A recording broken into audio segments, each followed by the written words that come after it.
Juan Carlos Fernández es abogado y además es el decano de la Facultad de Derecho y Ciencias Sociales en la Universidad Nacional del Comahue. Gracias por aceptar el convite, Juan Carlos. ¿Cuál es hoy la...? Uno podría hablar de lo más próximo, ¿no? Pero bien es cierto que nunca perdió vigencia eso, digamos, de pinta tu aldea y pintarás al mundo, ¿no? ¿De qué manera la situación de la facultad que conducís es proyectable también a la realidad de la Universidad del Comahue o de otras universidades? ¿Cómo están hoy planteadas las cosas en el ámbito universitario? Bien, muchísimas gracias a ustedes, en primer lugar, por la convocatoria y la invitación, y por la atención constante a los problemas de la Universidad Nacional del Comahue y, en particular, ahora los problemas de la Facultad de Derecho y Ciencias Sociales de esa universidad. Rescatamos muchísimo que aún en un momento en donde se están generando otras opciones universitarias, tanto públicas como privadas, toda la comunidad del Alto Valle, Río Negro y Neuquén continuamente está atenta y pendiente de nuestro destino.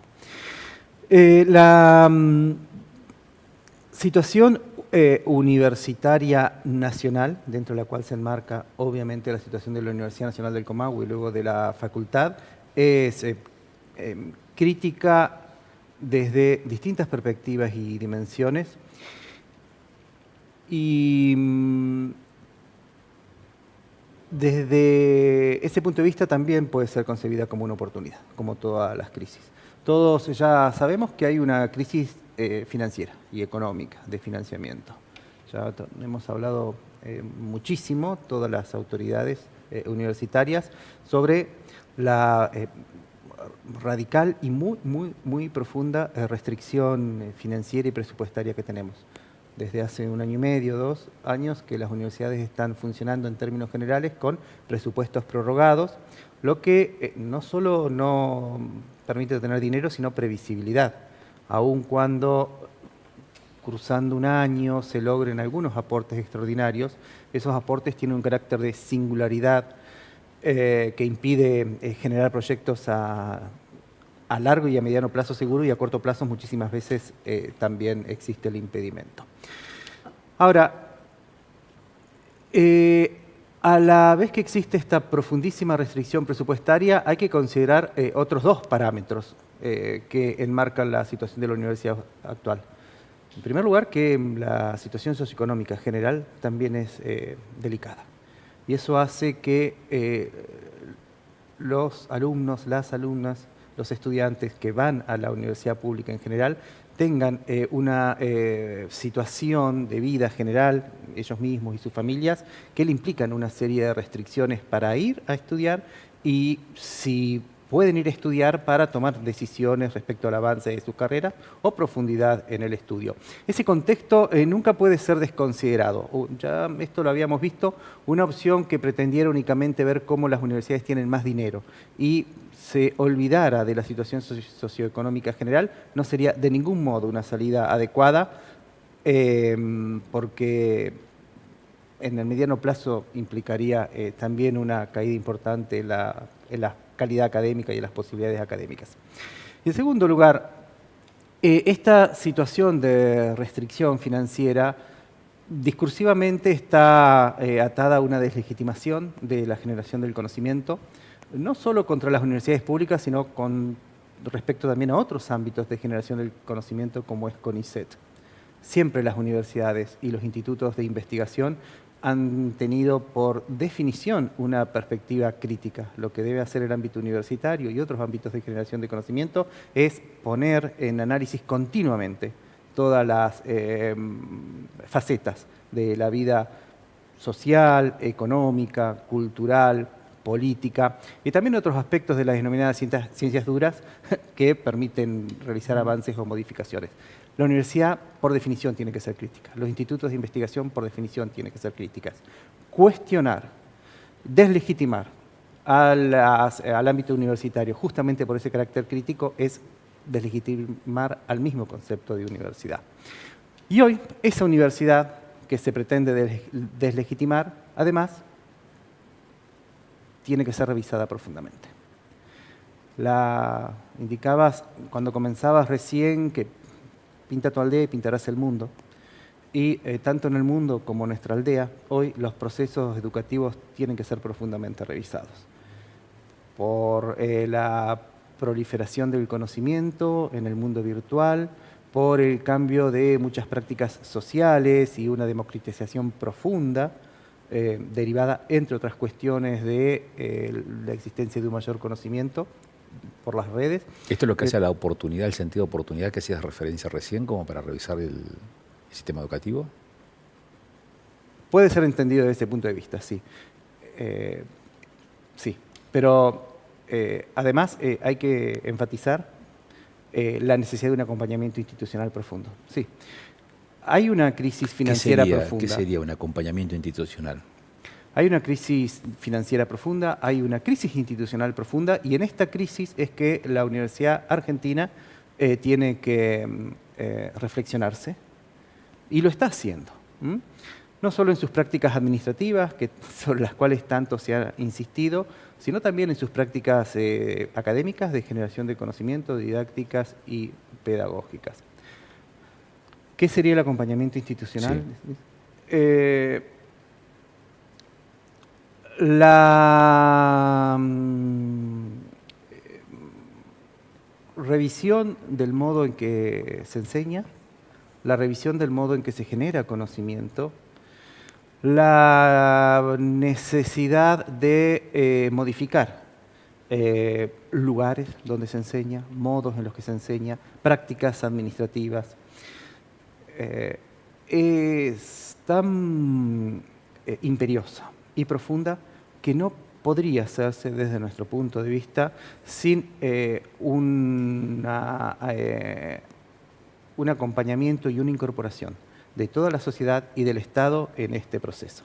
El mundo es nuevo desde ese punto de vista. Las universidades tienen que, y todo el sistema educativo, pero ahora estamos hablando de las universidades, tienen que incorporarse a un modo de brindar elementos para reflexionar ese mundo nuevo o en transición y para formar profesionales ahora, en ese mundo nuevo y Juan Carlos, los sistemas educativos siempre han sido no digo porque por filosofía, pero sí históricamente han sido conservadores de determinados estatus.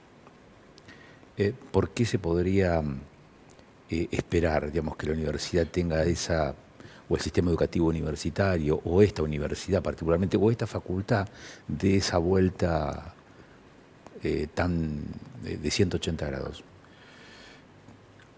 Los sistemas educativos y universitarios en particular no han sido, desde nuestra visión, linealmente conservadores. Cumplen dos funciones y de distinto modo que son complementarias. Una primera función que es profundamente crítica, reflexiva, de generación de conocimiento, de contestación. El mayo del 68 francés no hubiese existido sin una pretensión de revisión social. Y paralelamente, en el seno de esas mismas universidades se aportan conocimientos ya generados y ya sistematizados para personas, familias, grupos humanos que aplican ese conocimiento en la continuidad, en la conservación de nuestro sistema social. Por eso es que se ha definido, entre otras razones, a las universidades como anarquías organizadas, no solamente por esto, pero también por esto. Son dos funciones complementarias y que de distinto modo las distintas universidades en todo el mundo las complementan. Sostener linealmente que las universidades o los sistemas educativos pueden ser conservadores, no nos parece adecuado. Han tenido... no digo que sean adecuados, digo que funcionen de esa manera. Han tenido muchísimas veces y en forma constitutiva identitaria un posicionamiento crítico y reflexivo.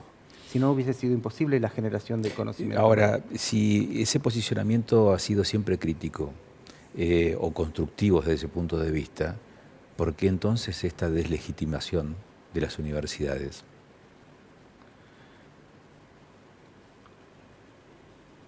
Es una situación que se está viviendo en la República Argentina y uno podría intentar explicarla por alguna coyuntura política argentina. Sin embargo, Si se levantan los ojos, también vemos que en otros países, el ejemplo paradigmático es Estados Unidos, está teniendo un proceso asimilable. Hay procesos que son globales. Hay procesos que son globales y que justamente tienen que ver con la pretensión de transformación de estructuras que no parecerían satisfactorias para muchísimas personas, para muchísimos modelos, y entonces se genera una situación de tensión que no va a ser única entre procesos contestatarios y procesos de generación, justamente nuestras nuevas prácticas y las preexistentes. Es probable que no solo en Argentina, sino en el mundo, tenga algún grado de coyunturalidad importante. Son procesos de transformación, donde hay cosas nuevas que están naciendo, hay cosas viejas que no terminan de extinguirse. Y en esos procesos de transformación se generan estas situaciones que, como indicamos, también ha pasado en Estados Unidos. Un caso paradigmático es con la Universidad de Harvard. La revisión también incontestable que tiene la universidad necesita, desde nuestro punto de vista, como dijimos, acompañamiento social e institucional. Hay que aprender nuevamente a enseñar, hay que aprender nuevamente a generar conocimiento. Hay que aprender dónde estar y de qué modo. Antes las universidades estaban centralizadas en 2 o 3 puntos centrales, justamente, y los interesados, las interesadas tenían que venir a sentarse en los puntos en donde ya se había predefinido que estaría el centro de aprendizaje. Hoy las universidades se expanden virtualmente y se expanden también territorialmente. El caso de la Universidad Nacional del Comahue, con las diversas diplomaturas que está generando en distintas localidades de Neuquén y de Río Negro, es un ejemplo. El modelo universitario preexistente, con sus prácticas administrativas y sus prácticas pedagógicas y didácticas, difícilmente pueda mantenerse con una continuidad e identidad a la preexistente. Y entonces, junto con los estados nacionales, con los estados provinciales, con las organizaciones sociales, con las familias, cuyos hijos, cuyas hijas, cuyas integrantes concurren a las universidades, hay que ir analizando progresivamente el modo de generar prácticas educativas novedosas. ¿Esto es consensuado, digamos, una mirada consensuada o es una mirada particular que choca con el resto de las miradas de quienes tienen capacidad de incidencia en el ámbito universitario?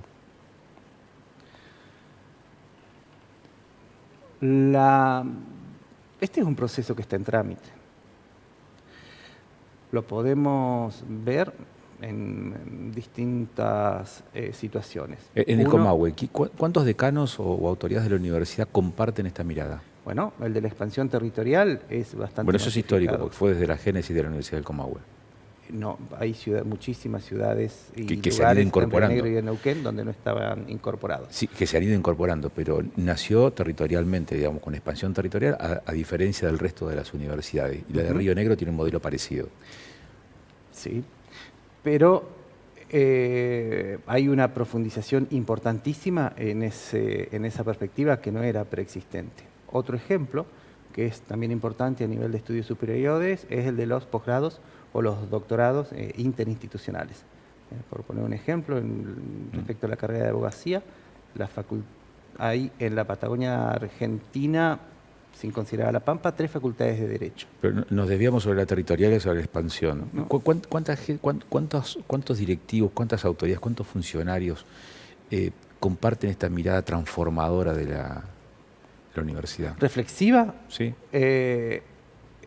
Creo que una gran parte.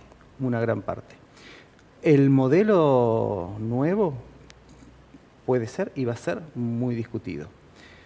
También desde ese punto de vista, a nivel nacional existe una resolución ministerial en el ámbito del Ministerio de Educación que se generó bajo el gobierno anterior de Alberto Fernández y que se mantuvo durante este gobierno respecto a la transformación de los planes de estudio universitarios a través del sistema de créditos universitarios. Eso es una modificación importantísima porque, entre otras cosas, pretende generar planes de estudio adecuados a las pretensiones y a las trayectorias de las y los estudiantes, y no a las pretensiones y organización del cuerpo docente ya predeterminado en una universidad. Esa es una discusión fuertísima que hoy se está dando. En ese marco no hay un consenso pleno.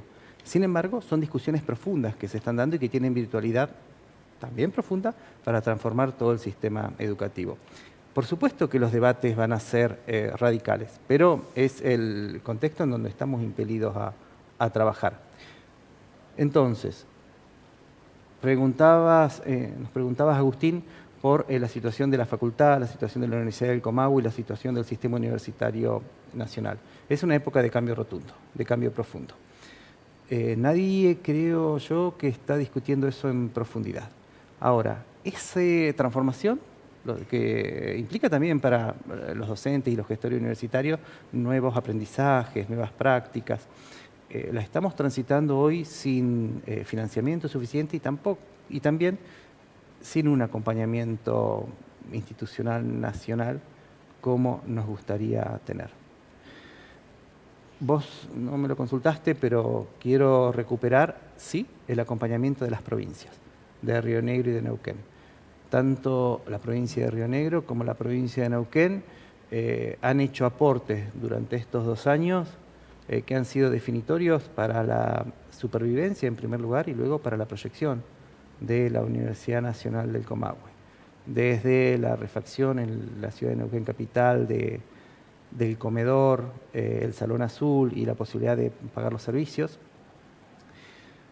hasta el mismo aporte realizado por el gobierno rionegrino con respecto a las residencias de Viedma, y sin dejar de considerar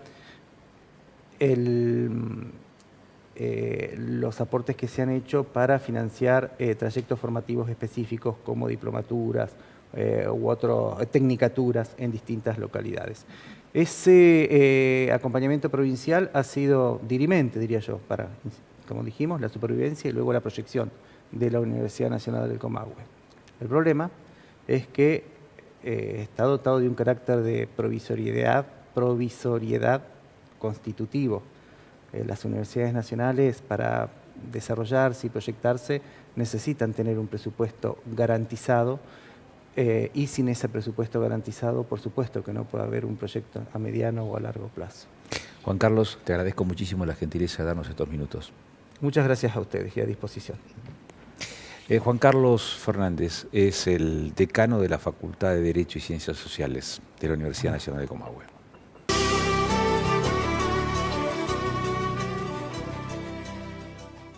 Vamos a dedicar estos minutos finales de Panorama a esta charla con Mariela Rodríguez Ruiz, que es gran canciller de la logia masónica femenina en la Argentina. Mariela, gracias por aceptar este convite. Bienvenida a Panorama. ¿Cómo está usted? Buenas noches, Agustín. Gracias por la invitación. Encantada de poder compartir con ustedes. Sé que este fin de semana estuvo en Neuquén en un conversatorio para hablar precisamente de masonería femenina. ¿Qué es la masonería, Mariela? Bueno, para reducirlo en 3 minutos es muchísimo. La masonería es una escuela de pensamiento, es una escuela filosófica, filantrópica, progresista, humanista, y que por sobre todas las cosas lo que sostiene son valores y lo ancho de este mundo y a través de más de 3 siglos, y que en estos momentos se está invitando a las mujeres y particularmente a las mujeres neuquinas a que puedan sumarse, aquellas que quieran trabajar dentro de la masonería para justamente llevar adelante los ideales de libertad, igualdad y fraternidad, que es desde las gestas independentistas, la Revolución Francesa, la instalación de los estados americanos en adelante, y por qué no en estos tiempos tan tribulados, son imprescindibles dar cuenta, sostener, proponer y ajustar a los derechos. ¿Por qué siempre sobre la masonería gira un halo de enigma, Mariela? La realidad es que algunos regímenes han perseguido a lo que es la masonería, y la masonería lo que propone es que cada una de las personas que formamos parte de este espacio tengamos un juicio crítico, construyamos nuestro juicio crítico y seamos libres pensadores con una libertad fehaciente de conciencia y lejos de los dogmas. Entonces, todos aquellos regímenes totalitarios muy lejos estuvieron de propender que la masonería exista, porque cuán difícil es sostener a una persona que tenga un libre pensamiento, que geste sus propias ideas y que pueda compartirlas, dialogarlas y debatirlas. Mariela, la masonería además siempre se la ha relacionado, asociado, digamos, como una organización de varones. ¿Qué antigüedad tiene la masonería femenina? La antigüedad de la masonería femenina a lo largo del mundo tiene más de casi 200 años. En nuestro país, Lara está festejando ya este año 23 años, y la verdad con con mucha felicidad y mucho ahínco, y a su vez diseminando en todos aquellos lugares donde una mujer desee ser masona, allí estaremos.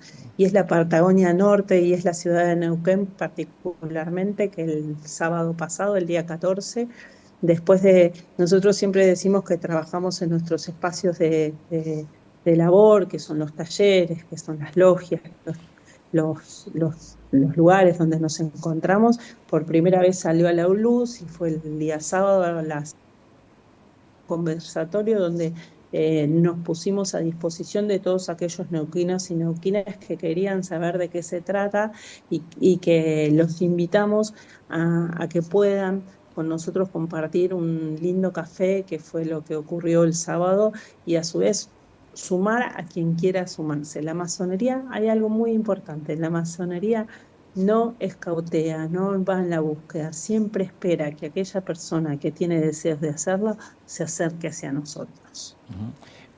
Lo que se trabaja en la masonería es básicamente en la persona, o esa tarea también es extensible a- afuera de la masonería. El primer trabajo es uno mismo para después se pueda llevar y se pueda replicar hacia el afuera. Claro que el trabajo importante es tener una impronta sobre la sociedad y gestar cambios en la sociedad, pero para primero poder hacerlo debemos hacerlo en nosotros mismos. Y es ahí cuando nosotros, mediante el estudio, mediante las lecturas, mediante el compartir con otras personas que quizás en otros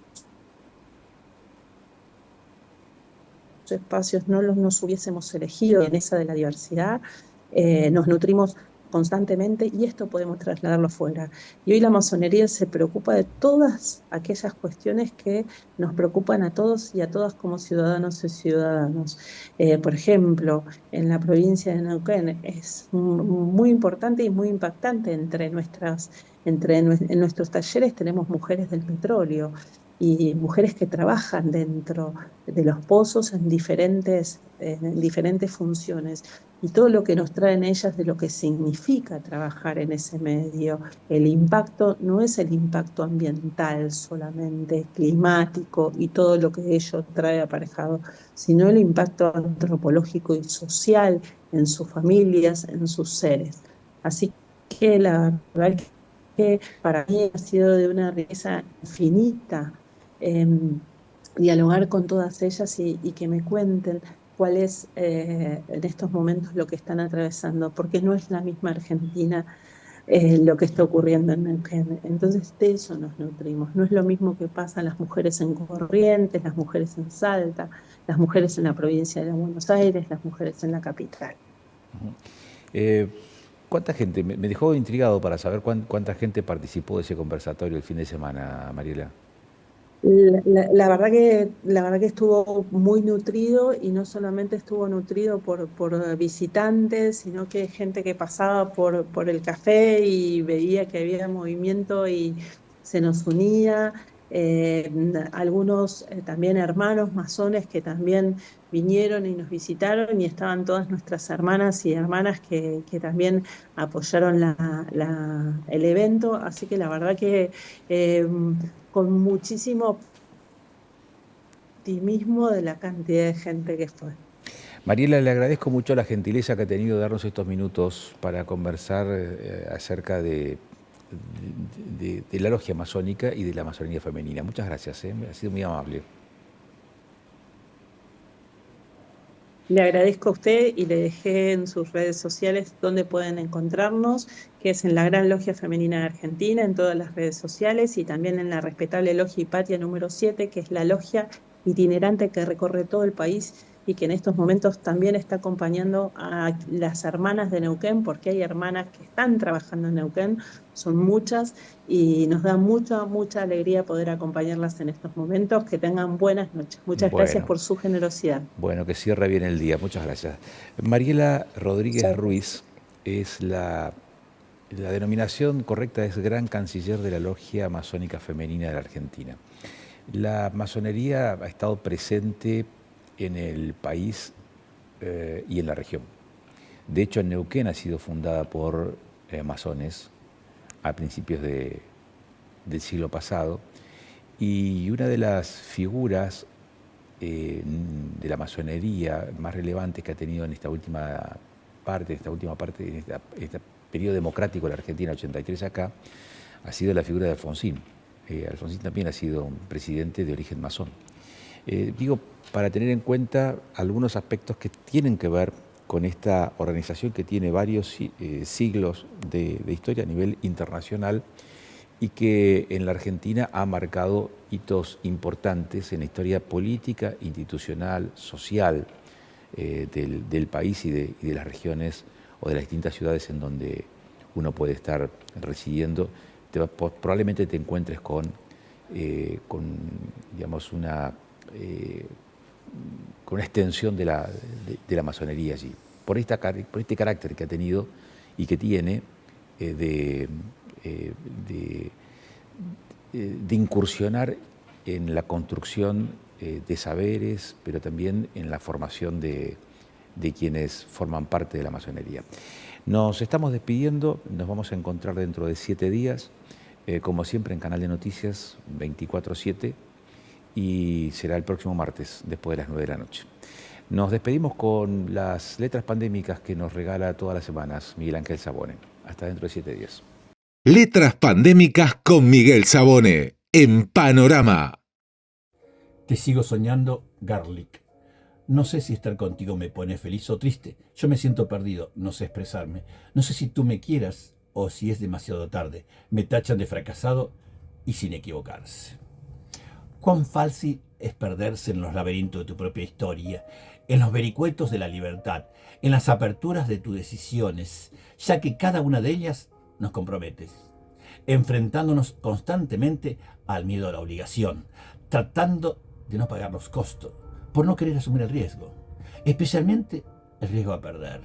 Y en ese abismo de tu indecisión, abrumados por la angustia de la autonomía, con ese obsesivo temor a equivocarse. Ella es la cleptómana de las oportunidades, la no acción, la parálisis que nos conduce a perder ocasiones que pueden cambiarnos, que pueden darnos ese atisbo de felicidad, debiendo aprender que esa duda es debilitante, se alimenta de sí misma, es casi, podría decirse, que crea hábitos. Y no solo eso, sino que es contagioso, se transmite a los demás. Y es ahí donde aprendes que la incertidumbre no es un grito de batalla que despertará la sangre de nadie. Por eso, sé libre, ama y haz lo que quieras. Te sigo soñando, Garlic.